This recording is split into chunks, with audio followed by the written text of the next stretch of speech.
as you know, Amazon is the biggest company. It's a big company. So in Amazon, there are another companies like Canon, GoPro, Sony, Xiaomi, all those kind of companies. So for example, here we have with Canon, yeah, the camera. And the camera has a discount, and a lot of people start to buy this camera. A lot of people buy this camera. But after 3 months, the data engineer is like is knowing that a lot of people is asking for a refund. The 80% of the people who bought this camera is asking for a refund. So for that reason, the data engineer notified to Canon, hey Canon, we have a problem with that camera. Do you know what is happening? And Canon said that, yeah, there is a problem. They discovered a problem. The problem is that in the lens, there is a problem which don't allow to take photos.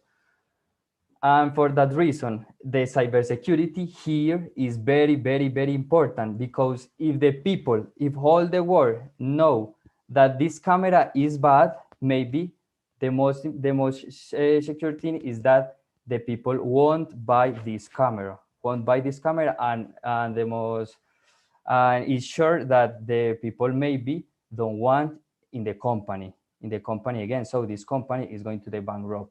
For that reason, it's very important the cybersecurity engineer. Also with the credit cards, if someone has the access to your credit card, it will be a mess.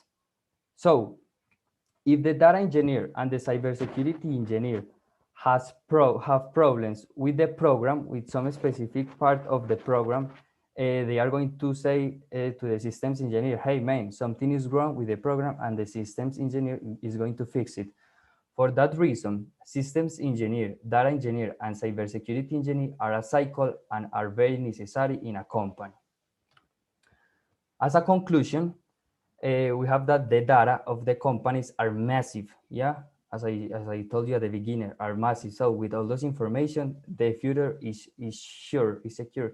If you want to study something related with this, with the data, or cybersecurity or systems engineer, your future is going well. So uh, furthermore, we are a team.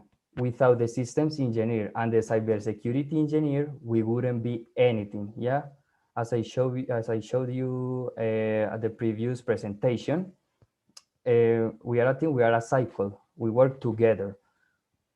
Finally, I have some words from Scott Adams. He said, engineers like to solve problems. If there are no problems handily available, they will create their own problems. So guys, thank you for seeing this presentation.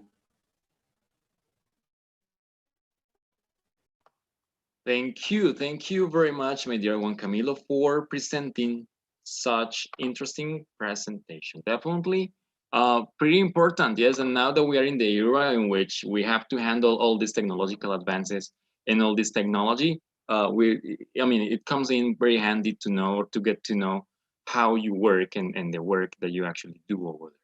So, have you graduated already, or are you still in the No, process? I'm still in the process, right? All right. And so, like, what do you see yourself doing, like, in the future with this profession? What would you like to do? I really like to work like in big companies like Coca-Cola, things like that, Nestle, multinationals. That sounds great. That sounds great. Amazing. I know you're going to make it work. Thank you so much once again. And well, let's proceed with the second person in the list. Well, like, changing a little bit the wines, changing a little bit the topic over there. We're going to continue with a very interesting topic. Yes, that it's a kind of mystery. Okay, by many people considered a kind of legend, something that we don't really know. How it goes or how it actually works. There are so many stories around this, and I don't really want to make it more mysterious for you, the people watching right now. But my dear Daniela, yes, my dear Daniela is going to be telling us a little bit about the topic that is coming next. Okay, so Daniela, are you here right now? There you go. So she's about to show herself. Hello. and proceed to speak about the Bermuda Triangle. So let's go with this. Okay.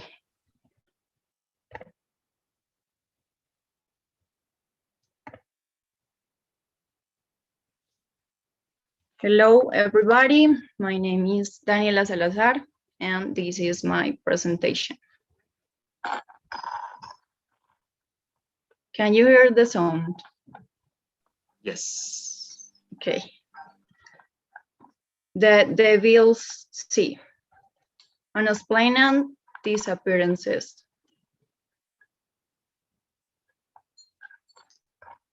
So I'm going to talk about the Bermuda Triangle, also known as the Devil's Triangle. This mythical region between Miami, Bermuda Island, and Puerto Rico forms a triangular shape in the Atlantic. Okay, this particular section began to be suspected of being abnormal with the case of Flight 19. A group of 5 aircrafts in a training mission. I think it's necessary to know that the aircrafts were revised before the mission, that the flight leader was an experienced pilot, a veteran of several missions of combat. Okay, so they took off on a clear winter's afternoon. They were flying and the pilot thought that the compass of the Avenger was wrong. And they thought that the planes were flying in the wrong direction. Then they were involved in rain, gusting winds, and heavy cold cover. One of the pilots said, I don't know where we are. We must have lost after that last turn. So 4 hours later, they just vanished into the air. Even the rescue plan, 20 minutes after taking off, also disappeared. They couldn't find people or wreckage of the planes.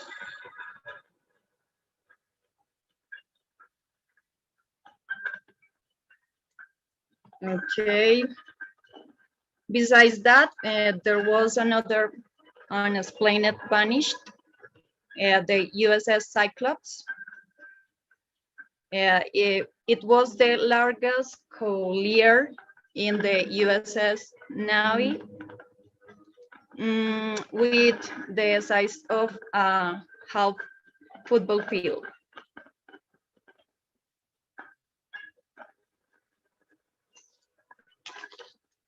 Okay, it sailed from Rio, Brazil to Baltimore, USA, with 309 people on board. But both the ship and its crew disappeared and were never seen again. Not even the debris of the ship were found. Okay. Furthermore, there was another unexplained case, the Ellen Austin. The Ellen Austin was a sailing ship that brought immigrants from Liverpool to New York. After a few days, a smaller ship than the Ellen Austin was seen and studied by the captain through his spyglass. He saw nobody on board and not even identifying flags or a name. So he thought that it was about a pirate trick. So he decided to not took action. After a few days, the schooner was still drifting nervy, and the captain decided to take a small part of his sailors to board it.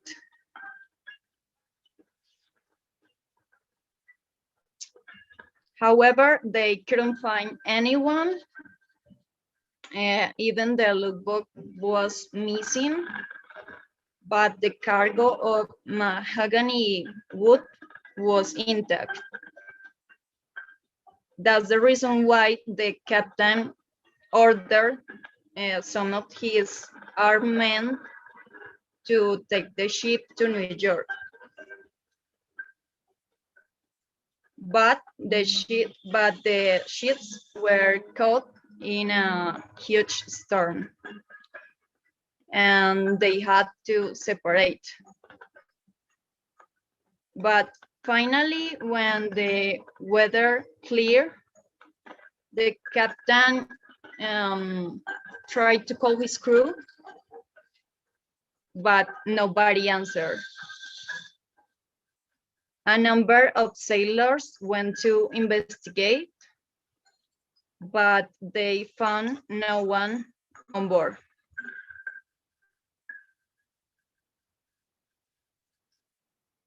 In short, many of these cases remain unexplained today. And what are the explanations of these cases? Portals that lead to other dimensions, anomalies in the Earth's magnetic field, methane gas emissions, alien abductions,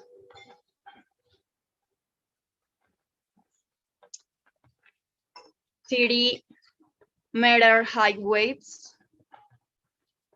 Maybe we will never have the answer. And the Bermuda Triangle will continue to be a legend. Thank you. Okay, thank you. Thank you very much for this nice presentation about the Bermuda Triangle. I think that everybody has actually wondered about this topic at least once in a lifetime. So why did you decide to pick this topic? Like why this topic?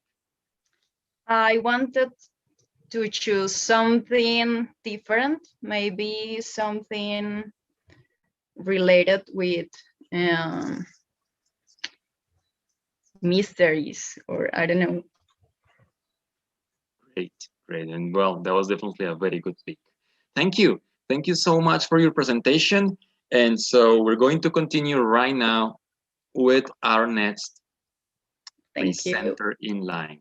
Thank you, my dear Daniela. And so let's see, just, like coming back to technology once again, something that we usually wonder, or at least I wonder very often, is to get to know about like the way that our information gets captured and gets caught by all this big or giant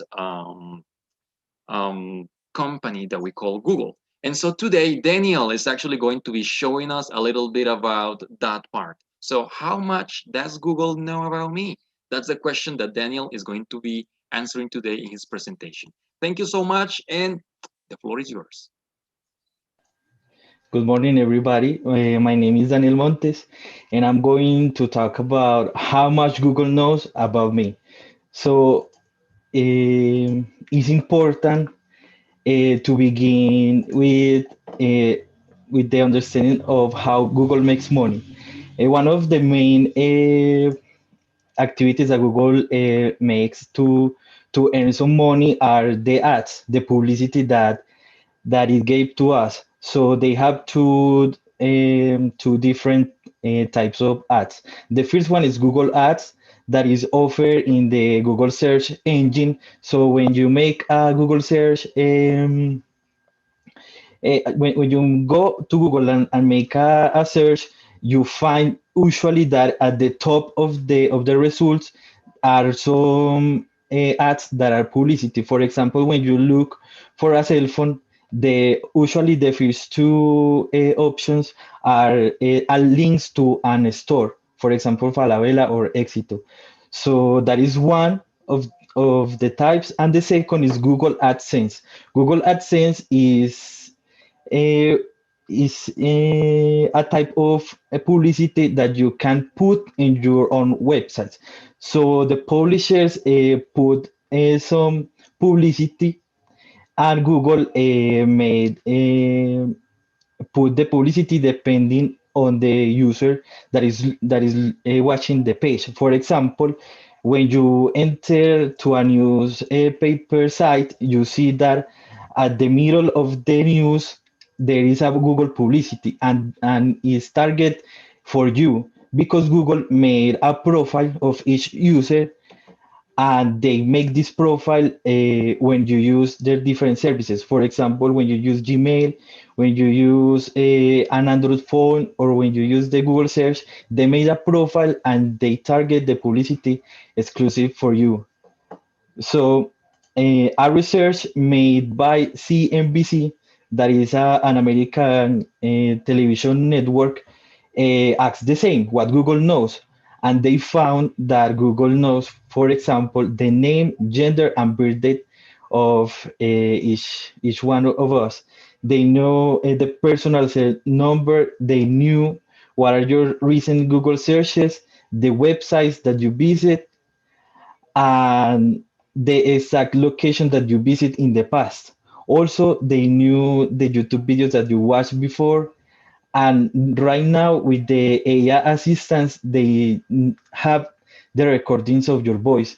So they know how you sound and how you look and what are you most interested about.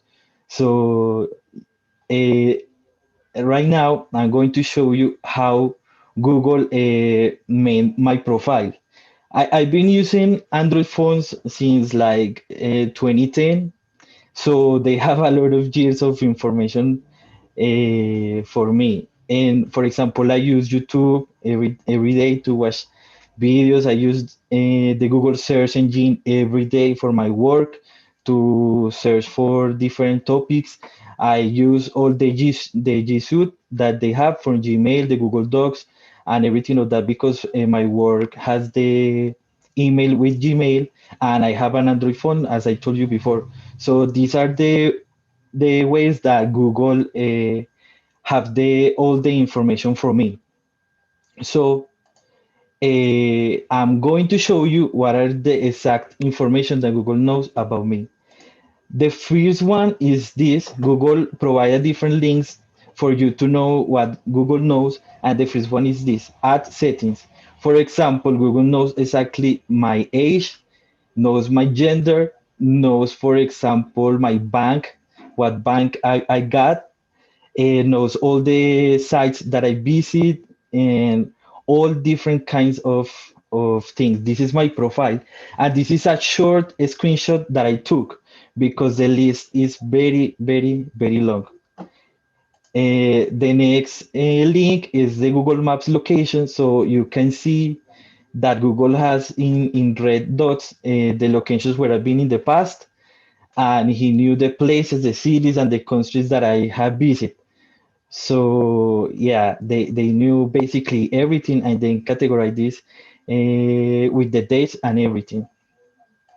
The next link is the Google history, where Google has all the links, all the searches that you made, all the YouTube videos that you watch, so you can see basically everything that you've been using from Google in this in these links. And for example, here they have I was doing the research to this presentation, and you can see that they have exactly what I search, what I click on, and everything. So how can we avoid this? There are two approaches that we can follow. Let's say that the first one is very extreme, is to ban Google totally, is to not use Android phones, to not use the Google search, and instead use the Microsoft Bing search. And for example, not using the Google Chrome and instead using, for example, Firefox web browser.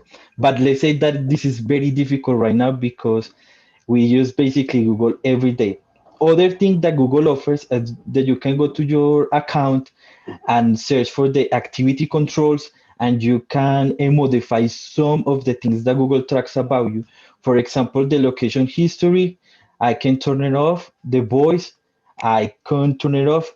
And there are some things that they allow you to modify in order to avoid the the collection of the data that Google knows, that Google makes about every one of us. And to conclude, as my partner said before, Juan Camilo, the data is the most important thing for the companies right now. And for a technological company like Google is everything. So we have to understand that Google works with our data, and this is the main goal of for them to capture all of the data and give us, for example, the publicity that are more likely for us. And now the question is, with the links I show you, what does Google knows about you? You can find them in the links that I show you before. Thank you so much. Wow, that is kind of worrying. If you ask me right now, like honestly, I am a little bit scared. I was right now trying the one about the location, and let me tell you, it was very accurate. It really does know Yes. where I have been in Yes. in the last years. So pretty interesting presentation, my dear Daniel. About this topic in Thank here, you. what do you think that Google can do, or like apart from advertising, can Google do something else with our information? Yes, for example, the Google Photos that it was free, is free until June, I think, and we can upload all the photos and make a backup in the cloud. They use all of this to train the AI to to uh, to understand people better and to find people only from pictures. So you can go, for example, if you have that, you can go to Google Photos app and you can see that he got your face. And if, for example, I have a picture of my cousin that was a baby and he knew exactly how he looks as a baby and now as a grown old person, and he showed you the pictures exactly, and it's the same. So they use it for publicity and for training, for example, the AI that they had. Yes. Wow, that's also pretty worrying. All right, Daniel, pretty interesting topic. Thank you so much for sharing Thank and you. amazing presentation for this one. All right, guys, everybody. I hope you're doing great over there. Yes, we have had very informative presentations so far. And so we're going to continue with another mystery. It seems that we're just jumping from technology, and mystery once again.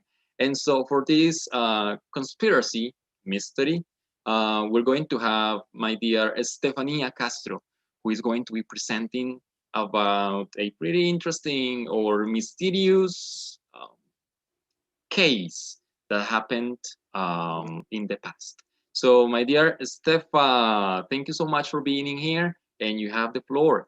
This is going to be the opportunity for you to show us. Okay, give me a second. I'm going to share the screen.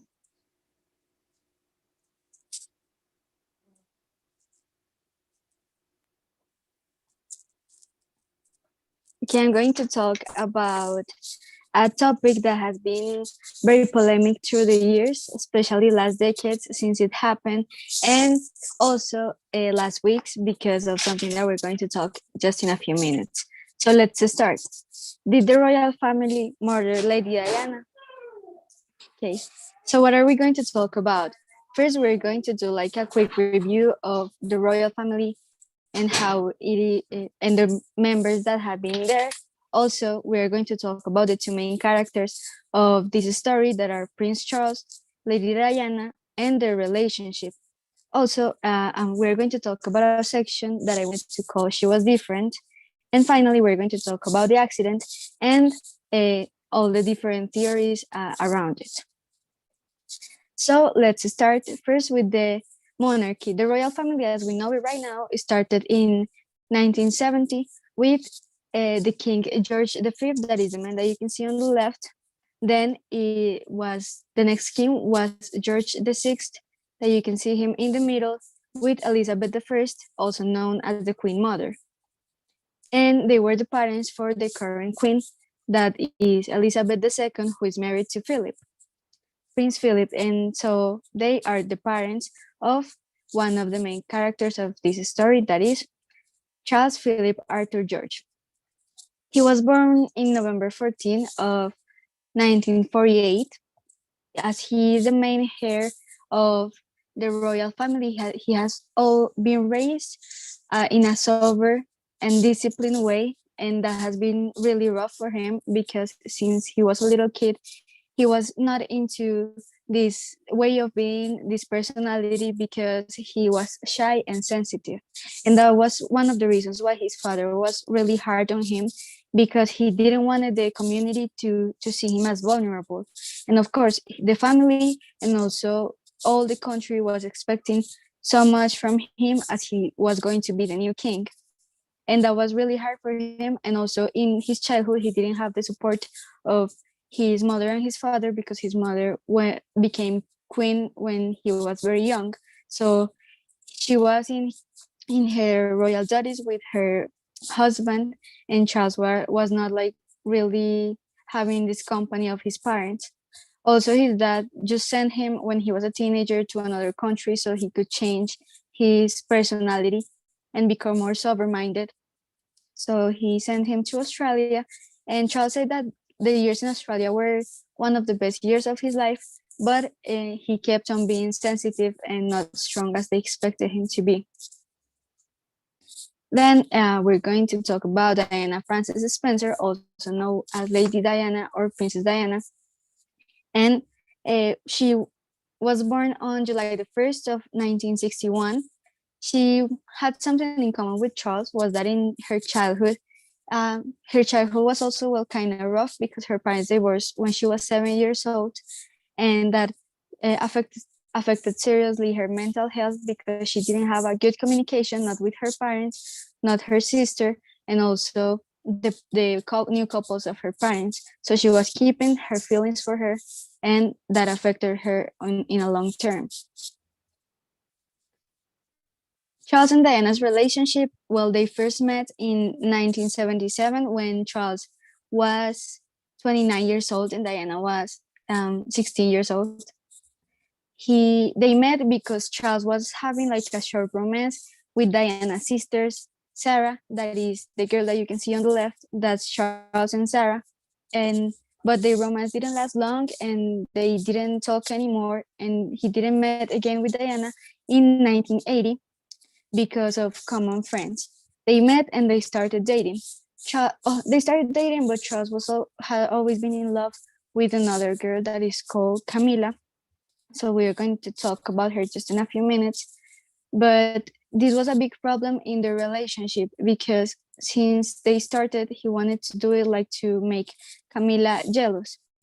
And just after 13 dates, he proposed to Diana, and people say that he proposed because Camila was also engaged during those days. And Diana was not sure about if saying yes. She was not confident, but at the end she said yes, and they married on July 19th of 1981. Of this marriage, they had two children that are Prince William and Harry. You can see them in the pictures, and also they didn't have like a good marriage because all of these problems with the with Charles being in love with another woman, and Diana knew that he was having an affair with her during all the relationship, and she said in an interview that she always knew that there were three in the relationship. Here you can see this is the women. In the left you can see her, that's her and Lady Diana. In the middle you can see Charles and Camilla, and in the right you can see Charles and Camilla nowadays that they are married. Also, well, people say that this marriage was not working because she had a different personality from what you expect the royalty to be. She was a different person because she was very close to the community. She was very close to the people, always active in in charity activities, and also she didn't follow the rules that the royalty is supposed to follow, not the dress code. And she was extremely active in her children activities of school, always participating in everything. So she was like a free soul, and that's why people admire her till the day of today, because even though she was part of the royal family, she still did what she still had an essence, a different essence, and people basically loved her. For example, you can see in the left, that was a dress that she wore just a few days after she got divorced from Prince Charles, and it's called the revenge dress. You can see her; it's totally the opposite from what you expect a princess to dress like. So, also, when she got divorced, she finished her relationship with Charles in 1992, but they completely divorced in 1996. And here you can see just 1 year after they got divorced, like officially, in August 31st of 1997, the crash accident happened. It happened after she was like in some kind of vacation with her boyfriend at the time. That his name was Dori Alfayet. He was a Moselle millionaire man, and well, this was very polemic for all the people because the royal family didn't want a man of that religion to become part somehow of the royal family because she still was related to them. Also, they say that they got engaged, that they were going to get engaged, that she was pregnant, so there were many rumors around it. The day of the crash, there were four people in the car. There were the driver, Henry Paul, Diana's bodyguard, um, Diana's boyfriend, Dori Alfayet, and Diana. Three of them died due to that crash. That were Henry Paul and Dori Alfayet died immediately, and Diana died in the way to the hospital. The bodyguard was alive, and people said many things, that he couldn't speak anymore, that he lost his tongue in the accident, which was very suspicious, but at the end it was not true. Also, another suspicious thing was that in the car there was a lot of money when in the moment that the accident happened. So maybe they thought that they made some kind of business with the royal family to make it happen. Another thing was that there were many paparazzis chasing the car, but people is wondering if they were real paparazzis or if the plan was to make that accident happen. Another thing was that as she didn't have a good relationship with the queen, she didn't want it like her to become more polemic, and because she had been really different from what they wanted her to be, so the queen didn't want it any more like polemic things to happen. So maybe she had something to do in this case. And as you can see, well, people also say that the driver, Henry Paul, exceeded the limit of speed. He was going at 30 miles per hour. He was supposed to go at 30 miles per hour, but he was going on double, 70 miles per hour.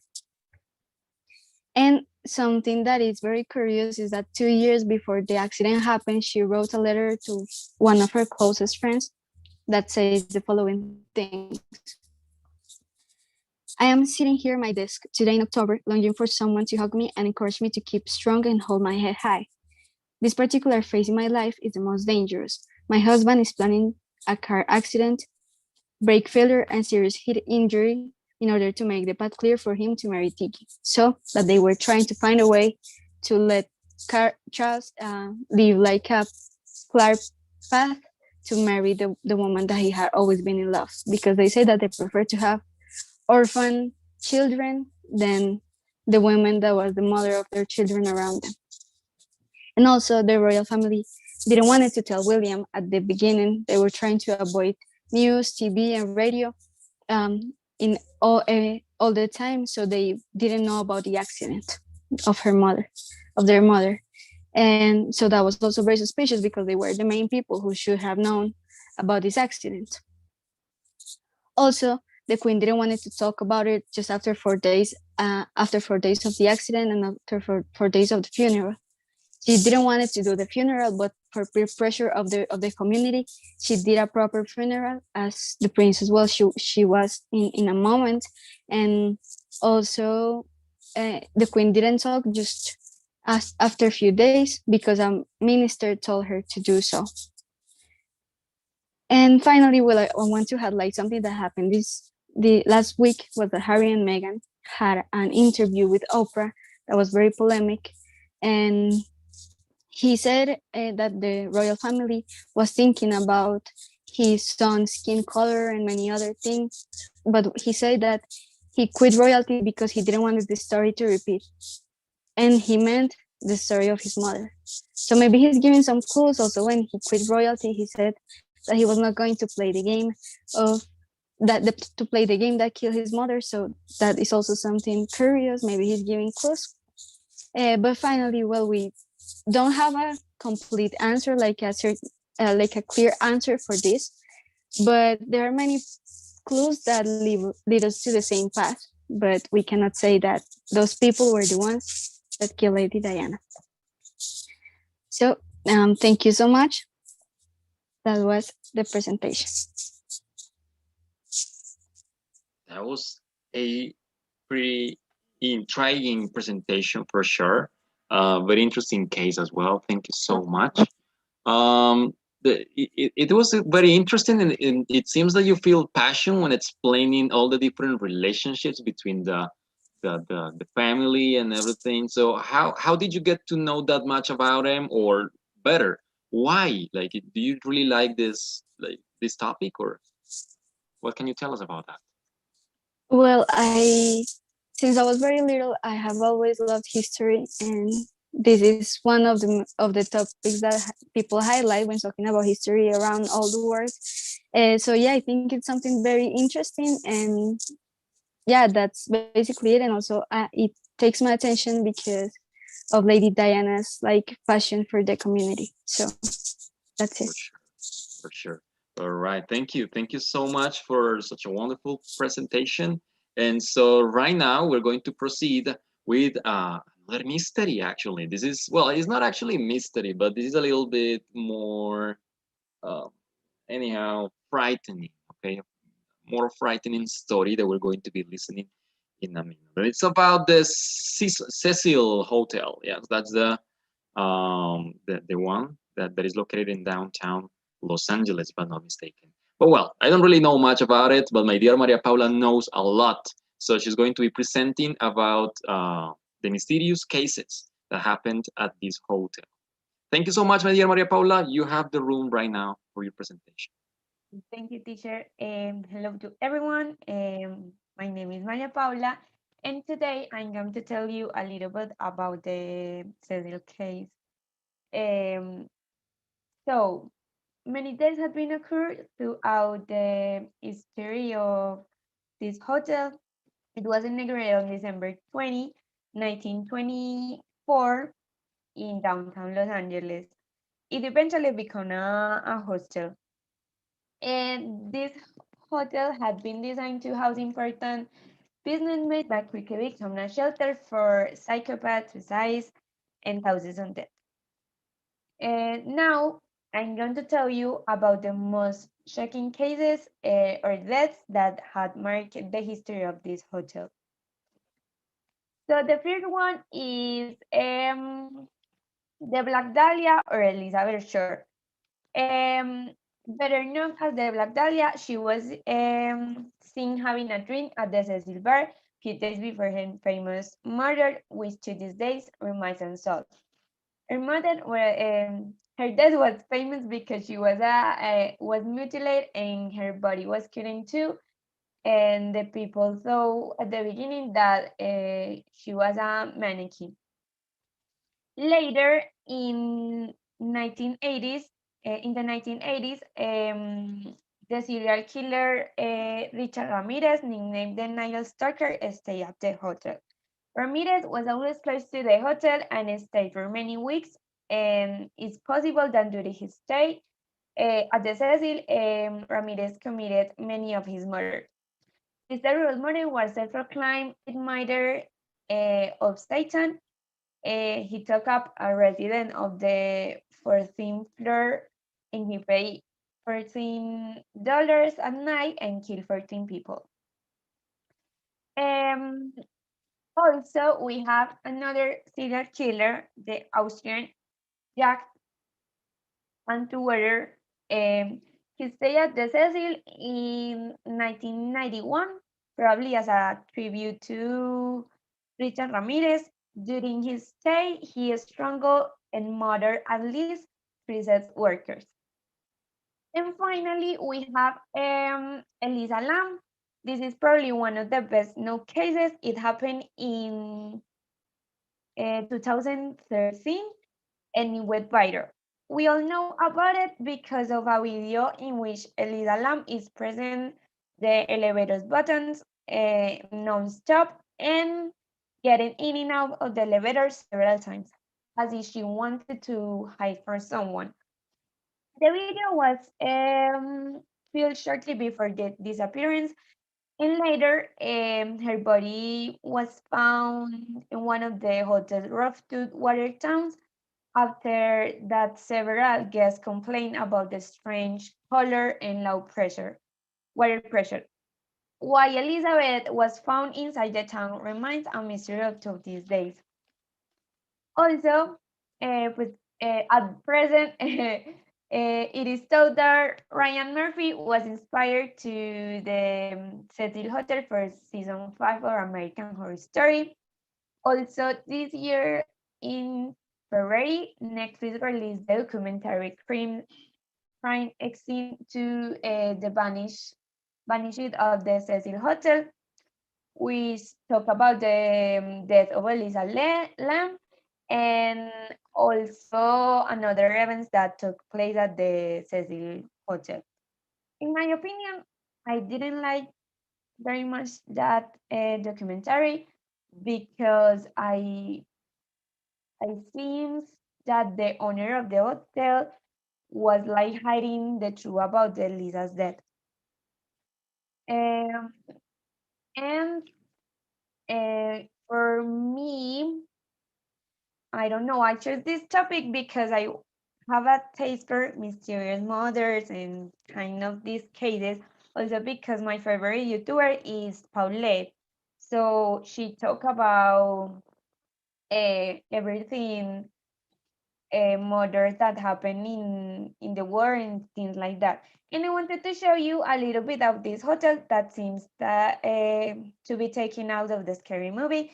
And also, it's incredible that in the fact this place is still in Los Angeles for many years, and also has never started working and has not been closed or destroyed.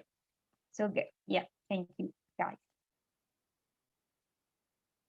Okay, thank you so much, my dear Maria Paula. Very interesting presentation over there. I have a quick question. I mean, you were just showing us about the Cecil Hotel and the mysteries that are around it. Would you like to visit the hotel and stay there for a night or maybe a week or something like that? Would you like to be there uh, and stay there for a night? I don't think so. I really like to know everything, but I'm very scary person, so I don't know. I think no.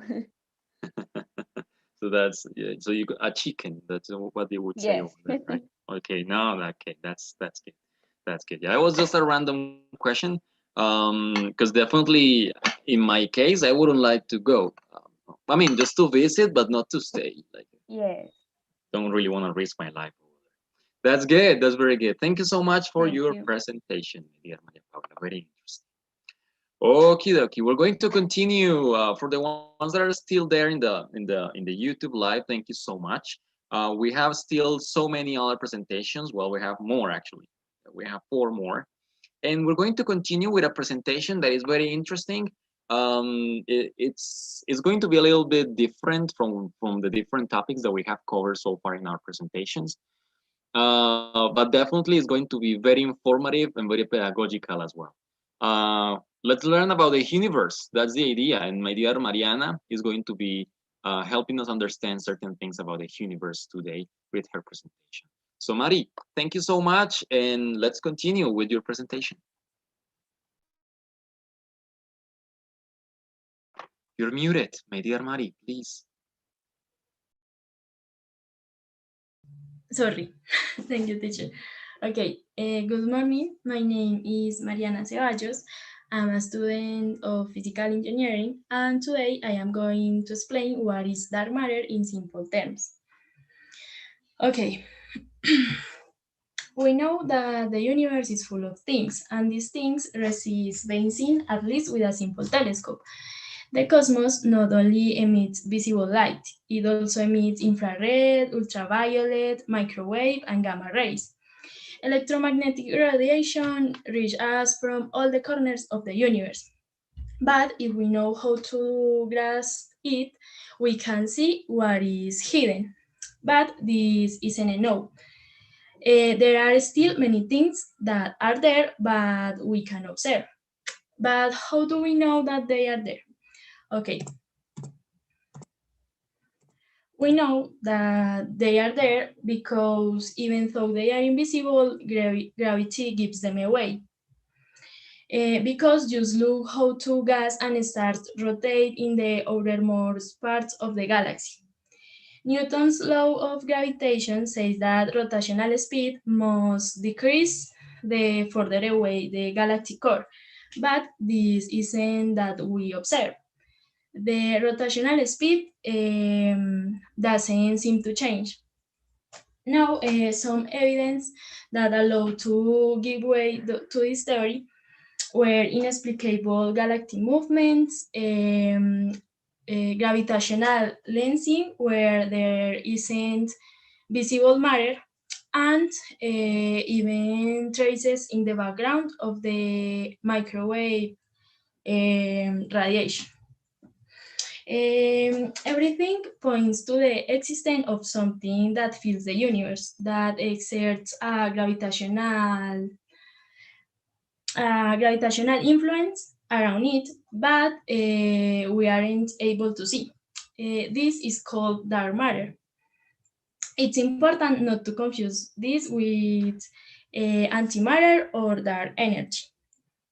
Okay, now that we know how it was discovered, we must understand what is. Okay, the familiar material of the universe, known as baryonic matter, is composed by protons, electrons, and neutrons. For example, we are baryonic matter, and all the things that we see are baryonic matter. Dark matter Dark matter may be made of baryonic or no baryonic matter. To hold the elements of the universe together, dark matter must make up approximately 80% of the universe.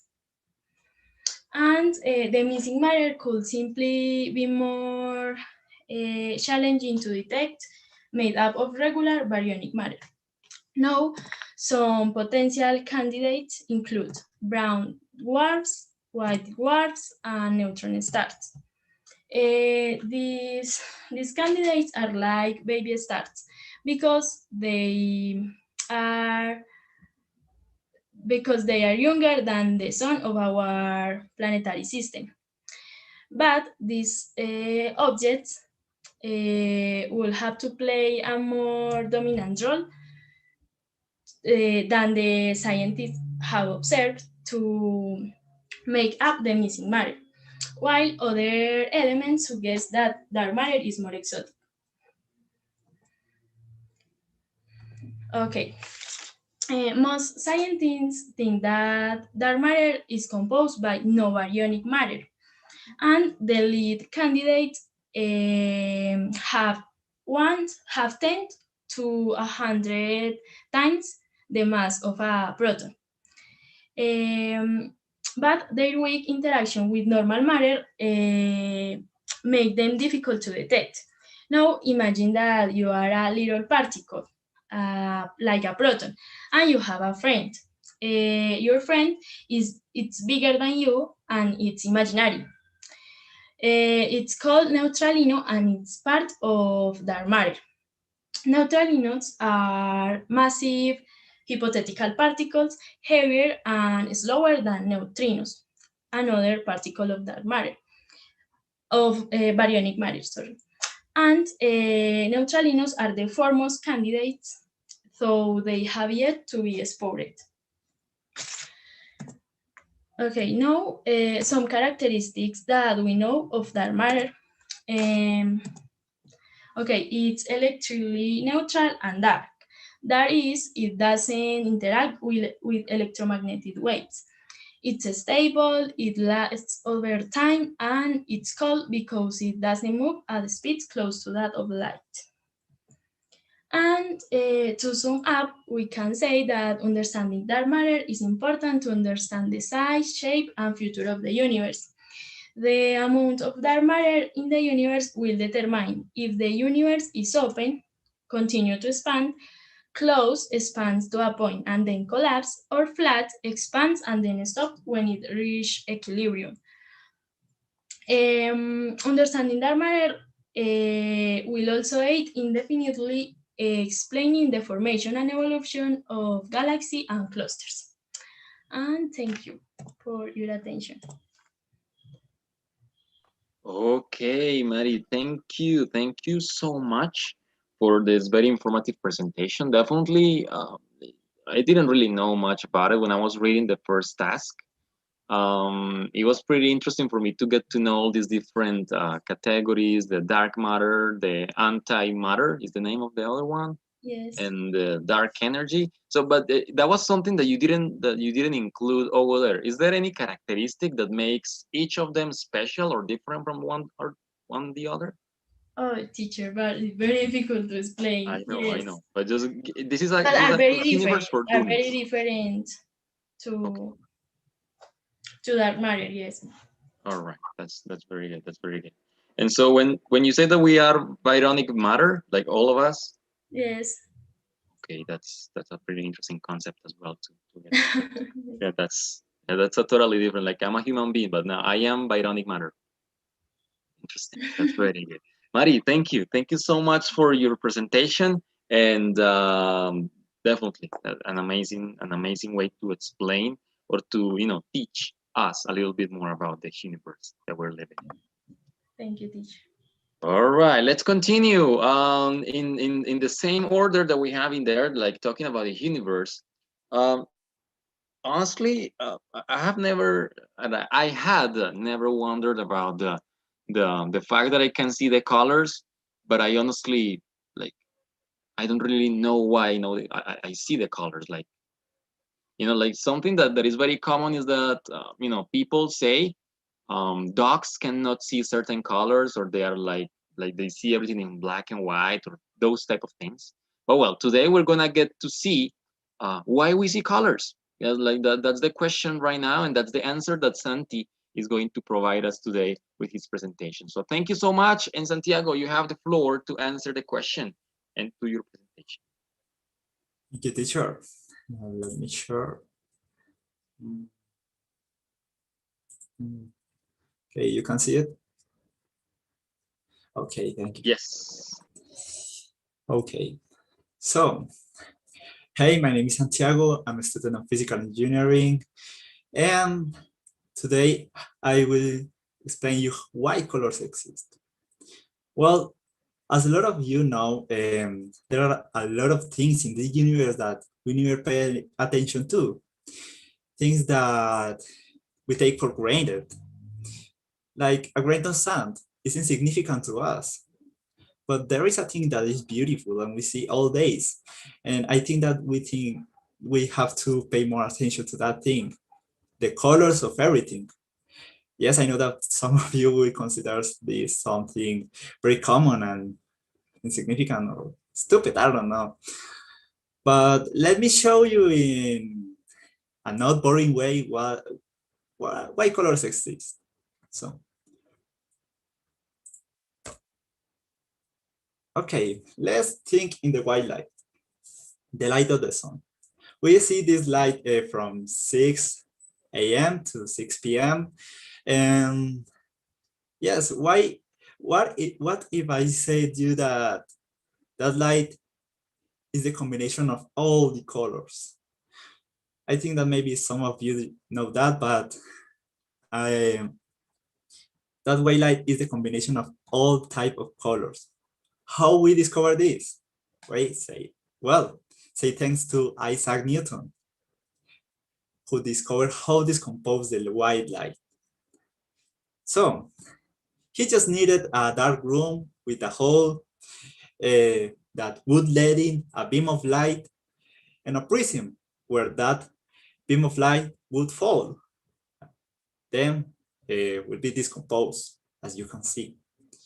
But Newton didn't give us an explanation of that phenomenon. He just know how to decompose the light, but he didn't give us an explanation.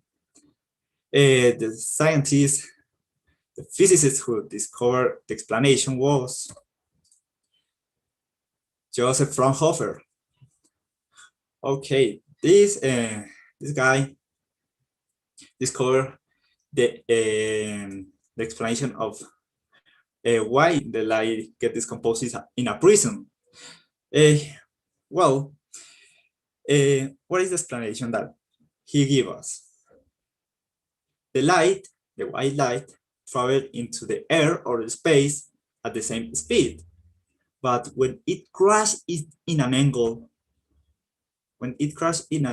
with glass or a prism, all the colors that the white light contains move at different speed.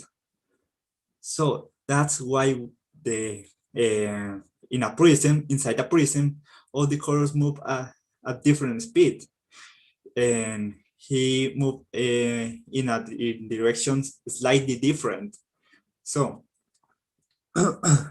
Joseph Fraunhofer doesn't stop there. He saw like something very interesting. He doesn't say, okay, colors, beautiful. No, he was asking him that why there are a lot of colors in a beam of light. He used an instrument and he put a prism in front of that instrument. And all the light was crashing that prism, and he could see in front of his eye, imagine what beautiful was it, this. He could see this, the spectrum of colors. I don't want that you get focused on the colors. I want that you get focused on those vertical black lines that you consider. Okay, that black vertical lines was like a code. It's like a code for all the scientists or the astrophysicists that they use nowadays. And I will give you like a similarity with something that is the supermarket barcode. Yes, but it takes 100 years to discover what means that code. 100 years. Okay, I will take you back again to the exposition. Why red, why blue, how colors are possible. Okay, millions of waves colors enter into the atmosphere and crash with objects. So why we can see red or how we can see blue, green? Okay, look at this image. Let me put this right here. And this image, and well, what happened with that millions of waves that enter into the atmosphere? Okay, happened that all that millions of waves crash with an object. For example, with the red. The red absorbed all that waves except one, the red wave.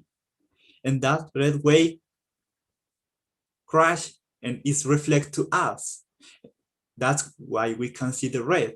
The same happened with green, with blue, and all the colors. Just one wave is reflected to us. And I will give you an interesting thing that is why black and white, because they are very special colors.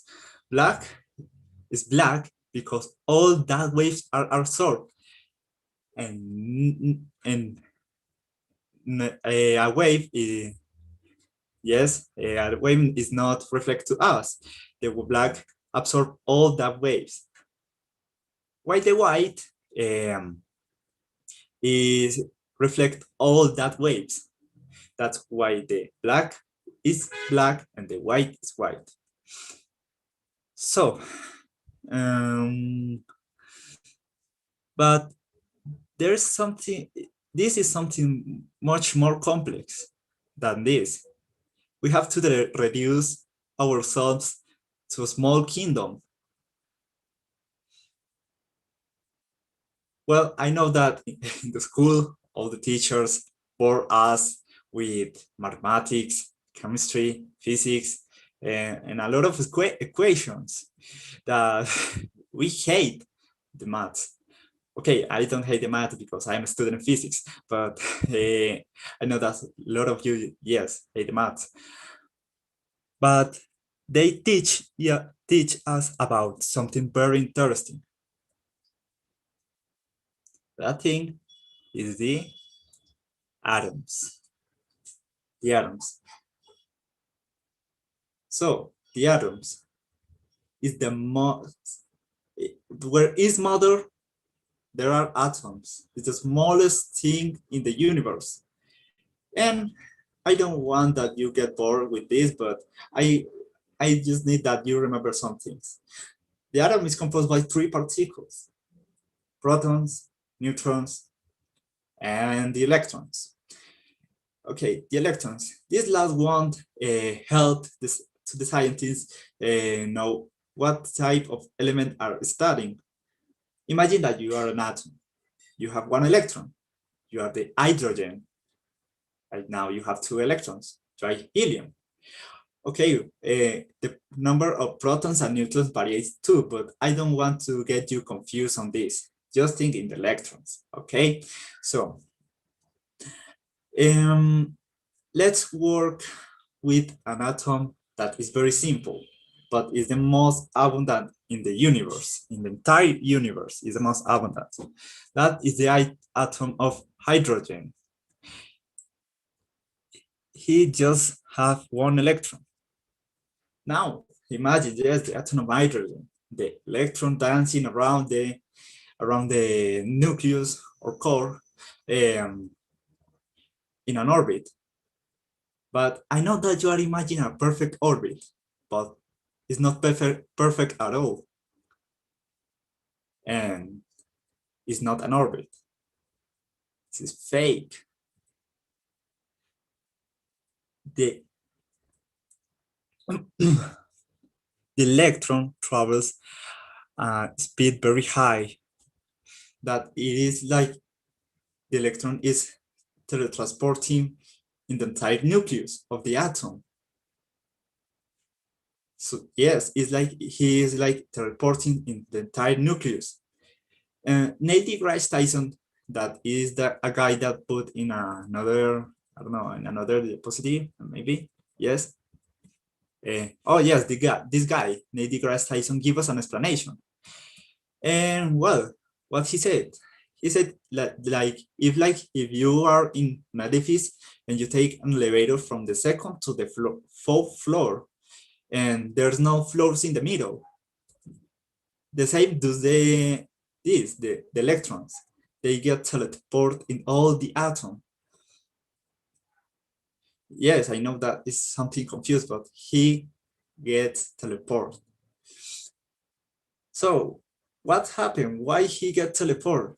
Well, it happened when the atom absorbs the light, the white light that I mentioned before.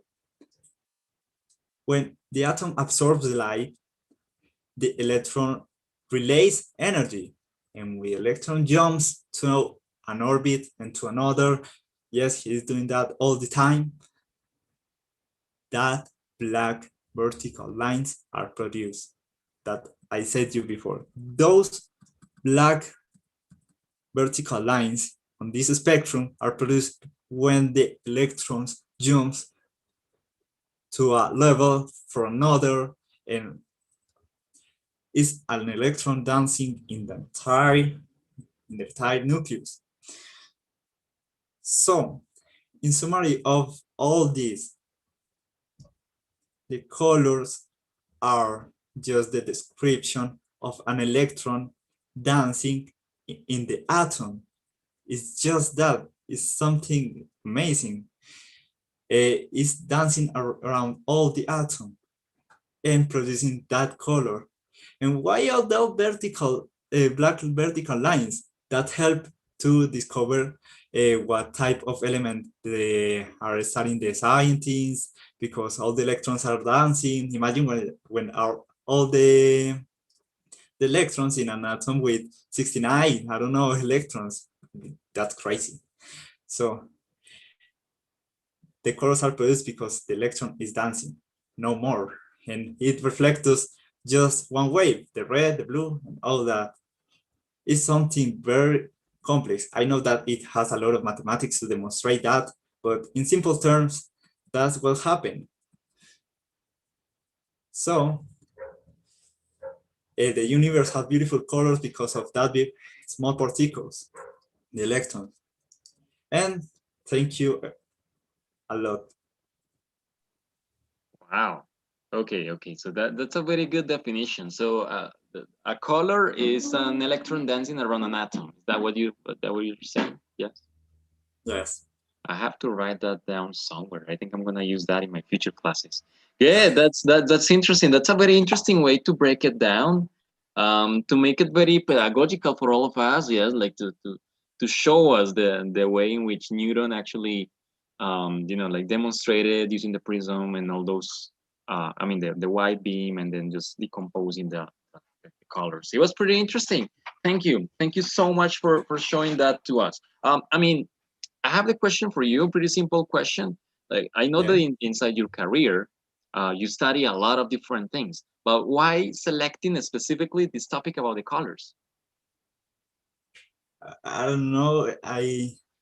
Physics has a lot of, yes, of subjects and electricity and that, but I think that colors are beautiful. Just go out and see all that and imagine that there is a lot of things more complex than just a color. I think that is something very, I don't know, deep. Correct.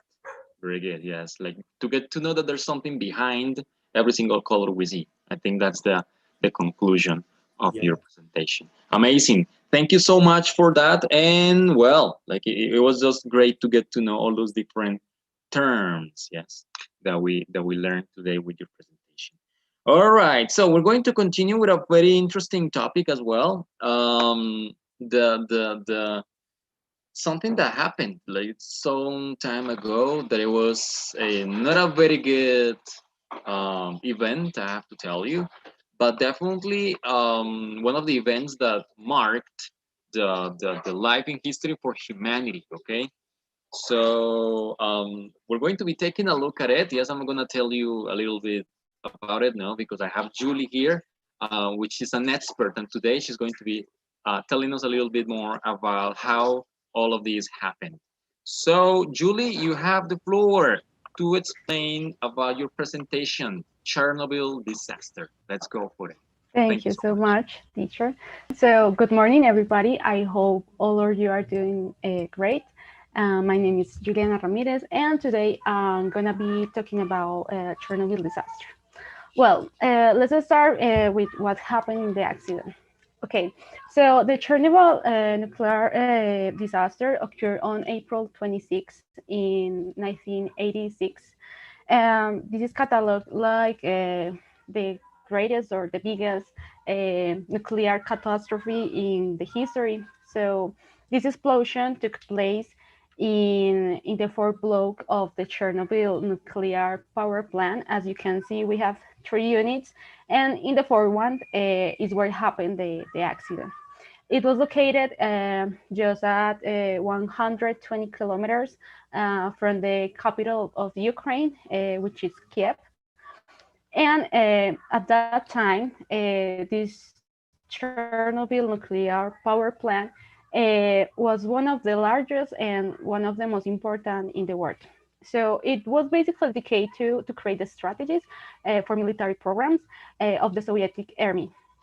Well, that night they were like doing an experiment, but an overheating of one generator caused the destroyed in the fourth reactor. So at 1:24 a.m., after 40 or 16 or 60 seconds before they started the experiment, there were two explosions. So the first one immediately destroyed the roof of the reactor, and the second explosion took place only like 2 or 5 seconds after the first explosion. So according to several investigations, the first explosion was of a chemical type, but the second one has some characteristics of an atomic explosion. So you can imagine how big it was. Can you please move this slide? Well, so this nuclear disaster was like a coincidence, because the reactor should have been closed before the experiment, but they didn't do it, and they postponed the experiment like around 9 hours due to some upcoming celebrations, because they need to use for those celebrations electricity, but for the experiment they need to don't have electricity. So the experiment was supposed to be in the morning, but they did it in the night. But the chief of workers, or the operators that were in the night, was not were not trained enough to carry out the experiment as the people who were in the morning. So basically, this was one of the causes between other several factors, like that the reactor didn't have an outdated safety system, and it also had a low level of automation. So now let's talk about after the accident. So of course, the radioactivity began to leak out. So this immediately caused a massive contamination on near areas and far areas. So the firefighters tried to put out the fire with water, but it didn't work because of the chemical composition that generated the fire. So they try to make it as quickly as possible, because they have the risk to have another explosion in other reactors. So they have to work very quickly. And the first days after the accident, the government didn't say anything, or they didn't do anything, because they didn't want to cause panic in the population. So they decided after 3 days to evacuate the city, and it was very efficient because they evacuated the zone in 3 hours. There was a population around 50,000 people, and just one man, an old man, decided to stay in the city, but this man died after 19 days. So now let's talk about the victims. Well, Immediately after the explosion, two men died. The first one, the rescuers didn't find their body because he was born, totally born, and the other one, they find it and he was very born. When the rescuers were going to take his body, they burned because of the radioactivity, and yes, he died after some hours. And around 29 and 66 people between rescuers, workers, and firefighters died during the accident because of the same reason, the radioactivity. Because being there for more than 2 seconds was lethal for them. So yeah, they died. Also, and one of the saddest things for me is that they have to kill all the animals in the area because they have the risk that they move to other towns or to other cities, and they have radioactivity in their skin, so they have to kill all the animals there. And in addition, there's an approximate figure of between 60, 600,000 and 800,000 people between workers, volunteers, firefighters, militaries, and of course, the population there that die in different periods of time due to the different diseases that the radioactivity cause. So now, nowadays, uh, you can visit Chernobyl because it's not very dangerous for human health. The radioactivity that now this place have, it's like equivalent to an X-ray exam in the hospital or an intercontinental flight. So Chernobyl just recommend to watch your clothes after you go there, maybe because they have some radioactivity powders, but they are not very dangerous. They just give you some little recommendations, but as you can see, people visit the place and take pictures and can know everything about.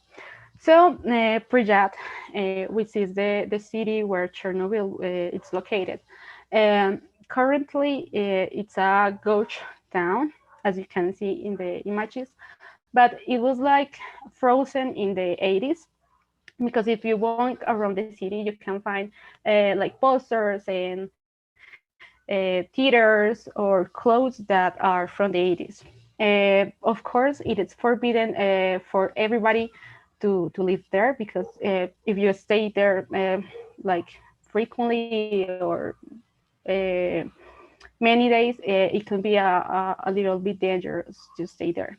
So as I told you, this area is desolate, and but now the natural area reborn, and as you can see, it has a lot of natural spaces, and also there are animals. They are kind of strange because they mute, but there is a fauna and flora there. So as a reflection or a conclusion, I think that it is a look of everything that human creates, and does not realize that the impact that it can eventually cause, like what happened in Chernobyl or Nagasaki. But from my point of view, I think that this is a call to the humanity to stop in these experiments, these nuclear experiments, in favor of war or pollution, instead of looking for other types of energy or alternative solutions. So that was basically my presentation, and thank you so much for your attention. Thank you so much, my dear Julie. Yes, definitely very interesting and informative as well. A very random, quick question for you as well. Would you like to visit the place or the area in the future? Like, would you be up to that? Yeah, of course. Today it is not dangerous and it is full of history, and yes, it will be very interesting to go there, of course. Right, that's good. That's very good. And why this topic? Like, Like, why did you select this topic? I don't know, really. I was looking like some videos about Chernobyl, and I found a lot of interesting information. And yes, I just choose the topic. All right, that's pretty good. That's good to know. Thank you. Thank you so much for your presentation.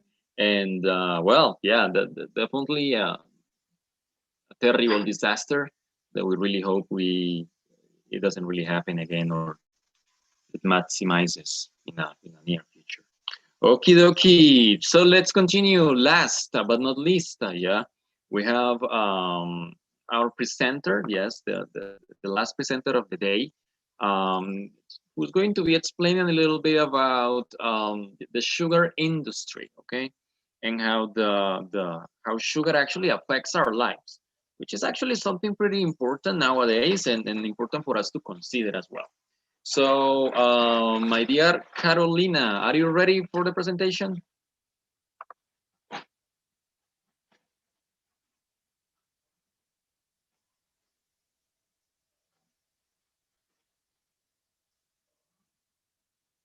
If you're speaking, Carol, I cannot listen to you.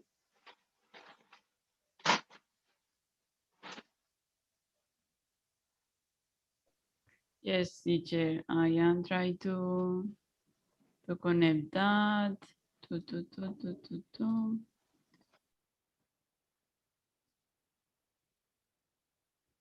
Okay.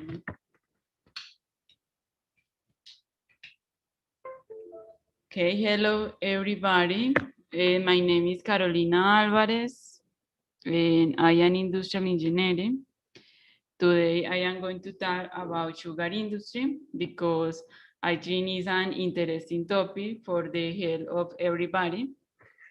Okay, today around the world, we can see different and famous brands of food, and we can see Oreo, Kellogg's, Snickers, and Nesquik.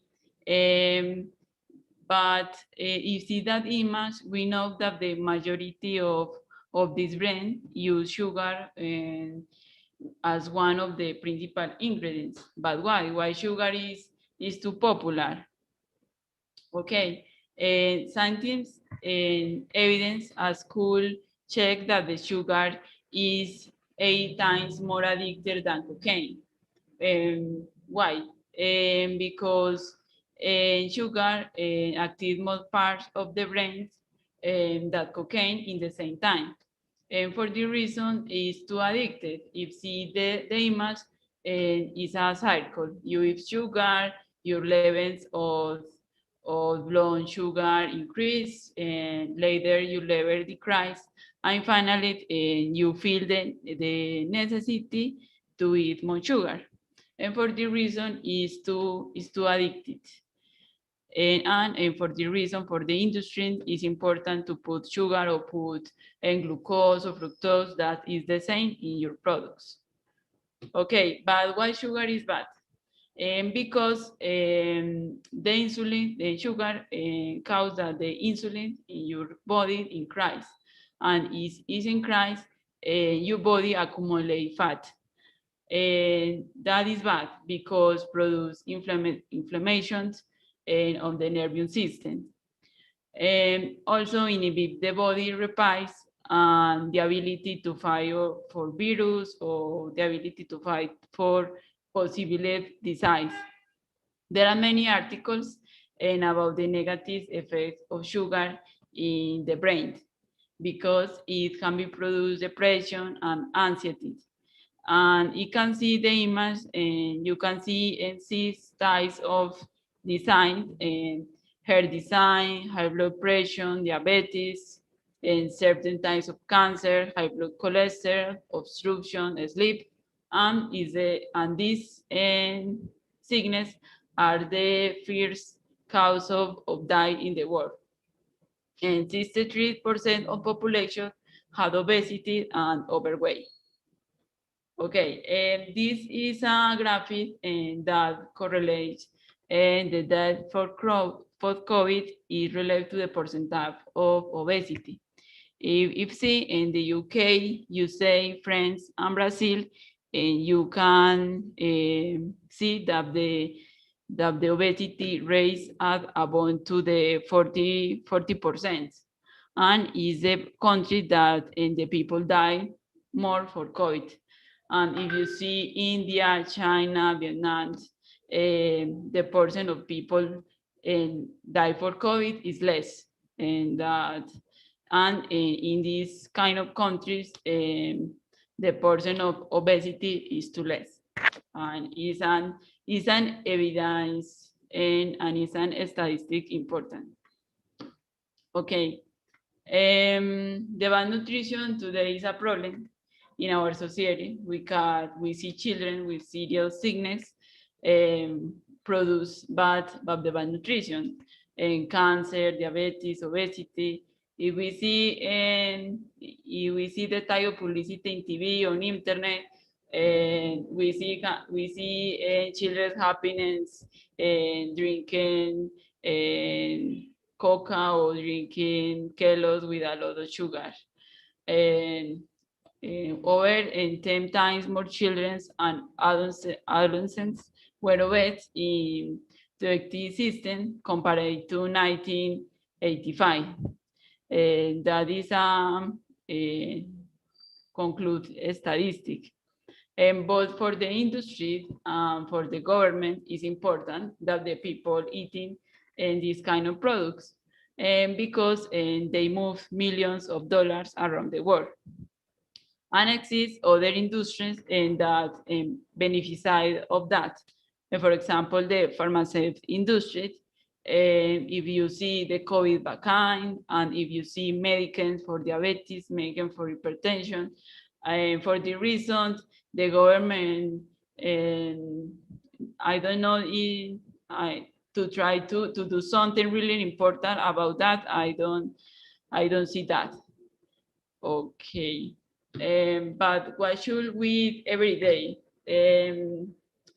Eating is very simple. The best food is the natural food, with eggs, meat, fish, avocado, vegetable, fruits. It's very easy to have a good alimentation. We must eat natural food, not the food that big industry sell us. Conclusion: we can eat sugar, but in moderated amount. It's good to eat and sometimes a processed food, or sometimes to eat ice cream, but is the principal food that every day you eat is bad for your body, it's bad for your health, it's bad for your life in general. And have a good nutrition is easy if eating natural food. And for the big companies, it's important that we continue on eating bad food.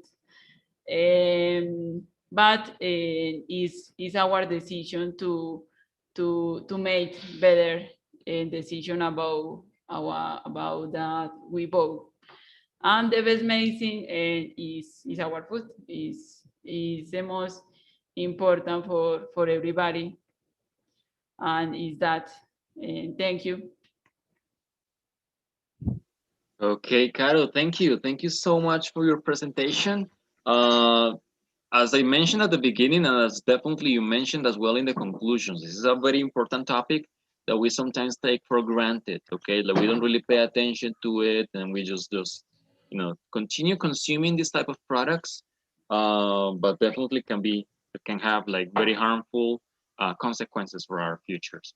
The question for you, my dear Caro, it's interesting the fact that you study industrial engineer, but I thought that you were going to say like, okay, food engineering actually. Why did you select this topic? It's actually kind of, or maybe I'm mistaken, maybe, pardon my ignorance, but I don't really think there's like a lot in your field about the industrial engineer and this topic.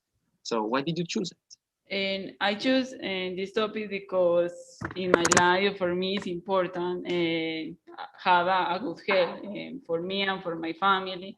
And for the reason I try to eat a good food. I try to do I try to work out, but I think it relates to the industrial engineering, because me now I am working in a factory to do parcels of, of the automotive sector.